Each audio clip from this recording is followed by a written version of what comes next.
Right, ఇప్పుడే మనం చూస్తూనే ఉన్నాం ఆర్యవైశ్య మహాసభ ఏకగ్రీవంగా ఎన్నికైన లింబాద్రి సభకు మరి ఈరోజు పైడి రాకేష్ రెడ్డి గారు రావడం జరిగింది, ఎమ్మెల్యే గారు, బీజేపీ ముఖ్య నాయకులు.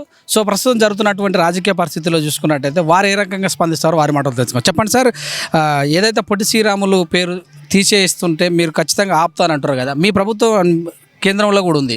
సో ఇక్కడ ప్రతిపక్ష పాత్ర కూడా, రెండవ పాత్ర కూడా మీరు పోషిస్తున్నారు, దీన్ని ఎలా చూడాలి?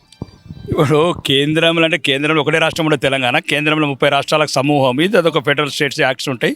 ఇక్కడ రాష్ట్ర ప్రభుత్వం ఎందుకు తీసింది పొట్టి శ్రీరాములు గారి పేరు అనేది ఇంపార్టెంట్. అంటే రేవంత్ రెడ్డి, ఉత్తమ్ కుమార్ రెడ్డి, కోమటి రెడ్డి, పొంగులేటి శ్రీనివాస్ రెడ్డి, వీళ్ళందరూ రెడ్డిలందరూ కలిసి సురవరం ప్రతాప్ రెడ్డి గారు నాకు కూడా అభిమానమే. ఆయన వైతాళి కూడా ఒక స్ఫూర్తి గల నాయకుడు, అతన్ని పెట్టడానికి చాలా ఉన్నాయి పథకాలు, బ్రహ్మాండమైన పథకాలే. కానీ కావాలని కుట్రబన్ని ఈ పొట్టి శ్రీరాములు గారి పేరు తీయడం మాత్రం అది అన్యాయము. దాన్ని బహిరంగ వేదిక ద్వారా అడుగుతున్నాను సీఎం గారిని, ఇప్పుడు కూడా అడుగుతున్నాను రేవంత్ రెడ్డి గారిని. ఒకవేళ నువ్వు రెడ్డి అనే పదమే కూసుకుంటే రెడ్డిలే ఉండాలనుకుంటే కరెక్ట్ కాదు, ఇది చెడ్డ పేరు వస్తుంది రెడ్డి కమ్యూనిటీకి. కాబట్టి వెంటనే ఈ పేరు ఏదైతే తీసేసావో పొట్టి శ్రీరాములు గారి పేరు మళ్ళీ అక్కడ తిరిగి పెట్టేసి మళ్ళీ ఏదైతే సూరవరం ప్రతాప్ రెడ్డి గారి పేరు ఉందో, ఇంకా ఏదైతే ప్రెస్టీజియస్ ప్రాజెక్ట్స్ ఉన్నాయో ఇప్పుడు తెలంగాణలో అవన్నీ పెట్టుకుందాం, తప్పేముంది. దానికి ఇంకొక జాతిని అవమానపరచాలా, ఒక స్వతంత్ర సమరయోధిని అవమానించాలా, ఒక వైశ్య కమ్యూనిటీలో ఒక ముత్యం లాంటి, ఒక రత్నం లాంటి పొట్టి శ్రీరాములు గారిని అవమానించాలని ఏం లేదు కదా. ఇప్పుడు నా కన్ను చూడాలంటే నీ కన్ను ఎందుకు తీయాలి? దానికి సర్జరీ ఉంది, సర్జరీ చేద్దామంటున్నాను నేను. అదే రేవంత్ రెడ్డి గారికి చెప్తున్నా, ఒకవేళ కాకపోతే నెక్స్ట్ వచ్చే ప్రభుత్వం మాదే కాబట్టి మేము దాని పేరు మారుస్తామని చెప్తున్నాను. సో వైఎస్ రాజశేఖర రెడ్డి పేరు అన్నారు, ఎన్టీఆర్ ఏదైతే ప్రతిపాదికన పార్టీ కూడా ఉంది టీడీపీ పార్టీ, ఆ పార్టీ మీ ఎన్డీఏలో కూటమి, ఇవి మాట్లాడితే మీ పార్టీలో ఉన్న వాళ్ళు మీకు వ్యతిరేకించారా? నేను దాని గురించి మాట్లాడలేదు. నేను ఏమన్నాను, పొట్టి శ్రీరాములు మీరు ఆంధ్రవాడిగా భావిస్తే వైఎస్ రాజశేఖర రెడ్డి కూడా ఆంధ్రవాడే కాబట్టి తీసేయండి పేరు, ఎన్టీ రామారావు కూడా ఆంధ్రవాడే తీసేయండి, తప్పేముందల్లా. ఇప్పుడు నీకు పొట్టి శ్రీరాములు ఆంధ్రవాడికి కనుక ఉన్నప్పుడు మిగతా వాళ్ళు ఆంధ్ర వాళ్ళ పేరు కూడా తీసేయమంటున్నాను. అవసరమైతే వాళ్ళ విగ్రహాలన్నీ హైదరాబాద్కి వెళ్ళి తెలంగాణకి వెళ్ళి తీసేద్దాం, తప్పేముంది. కాదు అంటే పొట్టి శ్రీరాములు గారి పేరు పెట్టాలి, ఏదైతే ఉన్నదో తిరిగి అదే పేరు అలానే ఉంచాలి. రాకేష్ రెడ్డి కులాల మధ్యలో చిచ్చు పెడుతున్నాడు, మతాల మధ్యలో చిచ్చు పెడుతున్నారు అని ప్రతిపక్షాలు అంటారు. ఇప్పుడు మీరు వెళ్ళిన తర్వాత ఇక్కడ ఉన్నటువంటి నరసింహారావు గారు అదే మాట కూడా మాట్లాడడం జరిగింది, నిధులు తీసుకురావట్లేదు, విధులు తీసుకురావట్లేదు, కానీ ప్రజలు మాత్రం కొట్లాట పెడుతున్నారు అంటారు. మరి మేము ఏమంటున్నామంటే, ఏదైనా చదువుకున్న వాళ్ళు, మీరు విలేకరులు, యాంకర్స్, మీరు మంచి ఇంకా జ్ఞానం ఉన్నది ఎక్కువ ఉన్నది అనుకుంటున్నాం. మీకు 1947లో 22% ఉన్న పాకిస్తాన్లో ఈరోజు 1% ఎందుకైంది? 1941లో ఏదైతే బంగ్లాదేశ్లో 40% ఉన్న హిందువులు ఈరోజు 3% ఎందుకు వచ్చారు? 7% పోయి మొన్నటి అఘాయిత్యాలకు, అత్యాచారాలకు, మానభంగాలకు 3% అయినారు.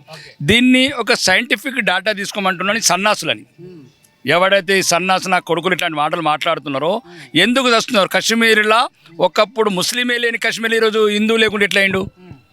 చెప్పండి దానికి సమాధానము. కాశ్మీర్లకే మీరు గుళ్ళకే రానియకపోతే వెళ్ళేసిపోయి మారిపోయిన వాళ్ళు ఉన్నారు కదా. ఇప్పుడు ఒకటి మా ప్రెసిడెంట్ని ఎవరు ఇక్కడ ఉన్నాడు, పాతోడు, ఒకడు తాగుబోతు పాలకుడు, మాజీ ముఖ్యమంత్రి, ఫామ్ హౌస్లో పడకేసినోడు, 9 నెలలు అయితే ప్రజల కష్టాలు పట్టించుకోనోడు, దళితుని ముఖ్యమంత్రి చేస్తానని చేయలేదు. కానీ మేము దళితుని చెప్పకుండా కానీ ప్రెసిడెంట్ ఆఫ్ ఇండియా చేసినాం, రామ్నాథ్ కోవింద్ గారిని, ఒక ద్రౌపది ముర్ము గారిని, ఒక గిరిజన మహిళని చేసినాం.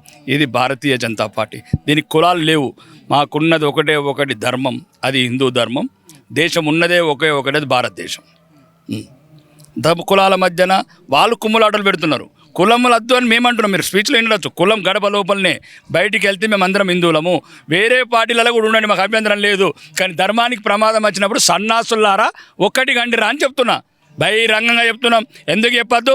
ఒక్క అమ్మాయిని నా కొడుకులు 140 మంది మానభంగం చేస్తారా హిందూ అమ్మాయిని? అంటే ఏం చేసింది అమ్మాయి? 20 ఏళ్ళు పెంచుకున్న బిడ్డ కళ్ళ ముంగడ మానభంగాలు చేస్తారా? అంటే ఏం చేసింది ఆ బిడ్డ? హిందువులో పుట్టిన నేరమా?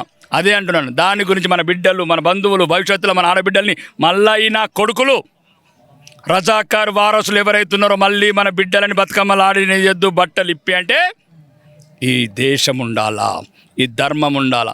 ఈ దేశం ధర్మం గురించి నిరంతరం పోరాడేది ఒకటి భారతీయ జనతా పార్టీ. భారతీయ జనతా పార్టీ మాత్రమే ఉండాలి దేశంలో. ప్రభుత్వమే మీద ఉంది కేంద్రంలో, వాళ్ళు అలా చేస్తున్నారంటే ప్రభుత్వం సరిగా చూడలేదు అనుకోవచ్చా? మరి దేని గురించి ఉంటున్నారు? కేంద్రంలో ఇప్పుడు 100 మంది కలిసి ఒక అమ్మాయి రేప్ చేశారంటారు కదా. పక్క దేశం అండి. ఈ దుర్మార్గుడు మాజీ మళ్ళీ స్పందించడం అది ఏదైతే అంతర్జాతీయ న్యాయ సూత్రాలు ఉంటాయో డిప్లొమాటిక్ రూల్స్ ఉంటాయో దాని ప్రకారం స్పందిస్తాం. మెట్పల్లిలోడు కొరుట్లోడు ఆర్మూర్లో స్పందించము. ఇప్పుడు మేము కొండపోయి మేము పక్క దేశంలో ఎట్లా స్పందించాలి, దుబాయ్లో ఎట్లా స్పందిస్తాం అట్లా ఆడ కూడా మా కూడా మైకులు పెడతారు. ఆడ స్పందించే విధానం వేరే ఉంటుంది, ఇక్కడ స్పందించే విధానం వేరే ఉంటుంది. కాబట్టి ఇక్కడికన్నా అక్కడ ఆపగలిగిన మా మంటలని, ఆ హిందువుల ఆడబిడ్డలని మానభంగాల నుంచి రక్షించగలిగినాం. నడి రోడ్డుల హిందూ బిడ్డలను ఎక్కడైతే ఉరితాడేసుకుంటూ వేలాడదీస్తున్నారో, మన అంగాలు చూసుకుంటూ చంపేస్తున్నారో అవన్నీ ఆపగలిగినాం. అంతర్జాతీయంగా మా పలుకుబడి ఉపయోగించి ఏదైతే డిప్లొమాటిక్ రూల్స్ ఉంటాయో దాని ప్రకారం ఆపగలిగినాం. కానీ అది కాదు, హిందువులం మనమందరం ఒకటి ఉంటేనే బలంగా ఉంటాము. మన ధర్మం విషయంలో, జాతి విషయంలో ఒకటి లేకపోతే ప్రమాదకరము. ఆ ప్రమాద గంటికలు కాశ్మీర్లో కనబడ్డాయి. బైన్సాల సంక్రాంతి నాడు సకినాలలో ఉత్సవోషిండ్రు. ఈరోజు మెజారిటీ గల ఎన్నో హిందువులు ఇబ్బంది పడుతున్నారు. కాబట్టి హిందువులు వాళ్ళు ఆలోచించుకోవాలి. ఇట్లాంటి ఇప్పుడు వాసవి మాత, జై వాసవి మాత అంటే బంగ్లాదేశ్లో అంటే చేతి కొట్టేస్తున్నారు. అప్పుడు ఎట్లా యాడంటావు జై మాత అంటే మెట్టిపల్లి అంటున్నావు కానీ బంగ్లాదేశ్ అంటలేవు కదా. రేపు ఇది బంగ్లాదేశ్ చేసినారు అనుకో, ఇప్పుడు ఇక్కడ తీవ్రవాదులు, ఉగ్రవాదులు, జైత్యాల, కొరుట్ల, మెట్టిపల్లి ఎన్ని చోట్ల ఎంతమంది అవుతున్నారు. ఈ రోహింగాలు, ఇప్పుడు మా అంకాపూర్కి వచ్చి కూడా రోహింగాలు ఉన్నారు.